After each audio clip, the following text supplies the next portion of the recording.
ہے نبی کوئی قوم کا نبی، کوئی علاقے کا نبی، کوئی ایک قبیلے کا نبی، اسی طرح نبی ہوتے۔ یہی وجہ ہے کہ ایک ہی زمانے میں درمیان میں دریائے اردن ہے، ایک جانب عیسیٰ علیہ السلام نبوت چلا رہے ہیں، دوسری جانب آپ کے خالہ زاد بھائی یحییٰ علیہ السلام چلا رہے ہیں، دونوں خالہ زاد بھائی ہیں، خلیرے ہیں، ایک ہی زمانہ ہے، ادھر وہ نبوت یحییٰ علیہ السلام چلا رہے ہیں، یہاں عیسیٰ علیہ السلام۔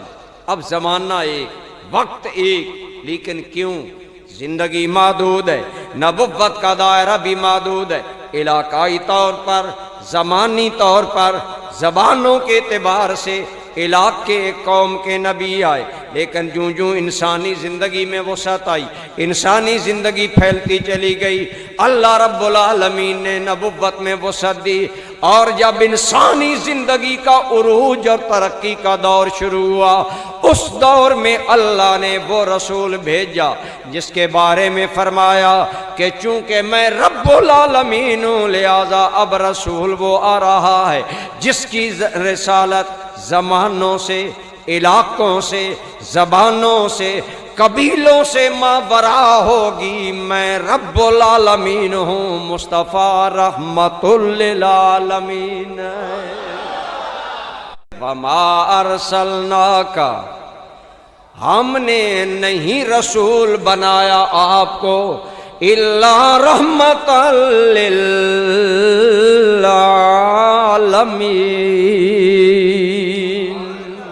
مگر ہم نے آپ کو سارے جہانوں کے لیے رحمت بنا کر بھیجا۔ لہذا برادران گرامی قدر، عالم عالم بالا ہو یا عالم اسفل ہو، عالم انسانیت ہو یا عالم حیوانیت ہو، عالم موجودات ہو، عالم حیوانیت ہو، جو بھی عالم ہے، جہاں جہاں عالم کا اطلاق آئے گا، جہان کا اطلاق آئے گا، وہاں آمنہ کے لال کی نبوت کا پرچم لہرائے گا۔ اسی لیے اعلیٰ حضرت عظیم البرکت علیہ الرحمہ آپ فرماتے ہیں جس طرح سارے جہانوں کا رب ایک ہے، اللہ نے سارے جہانوں کا رسول بھی ایک بھیج دیا ہے۔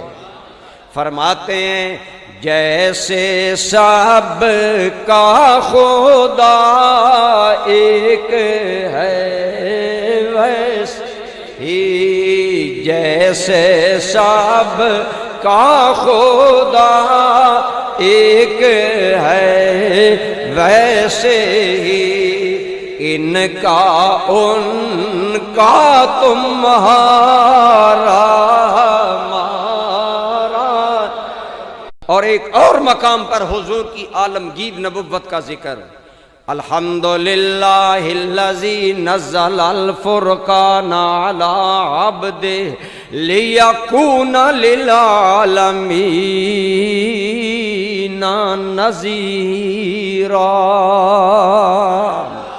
ہم نے اپنے حبیب کو سارے جہانوں کے لیے نذیر بنایا، سارے جہانوں کے لیے رسول بنایا۔ تو برادران گرامی قدر، میرے اور آپ کے آقا و مولا سب جہانوں کے رسول بن کر آئے، سارے جہانوں کے لیے رسول۔ اب آپ بتائیں عالمین کے اندر اللہ کے علاوہ کوئی رب ہے؟ مالک حقیقی اللہ ہے، رب حقیقی صرف اللہ ہے اور کوئی نہیں۔ تو قرآن کو اگر سامنے رکھیں، اپنے بارے فرمایا الحمدللہ رب العالمین، سرکار کے بارے میں فرمایا رحمت کہیں فرمایا نذیر للعالمین۔ تو جس طرح جہانوں میں اللہ کے بغیر خدا کوئی نہیں، اسی طرح جہانوں میں میرے آقا کے بغیر مصطفیٰ کوئی نہیں۔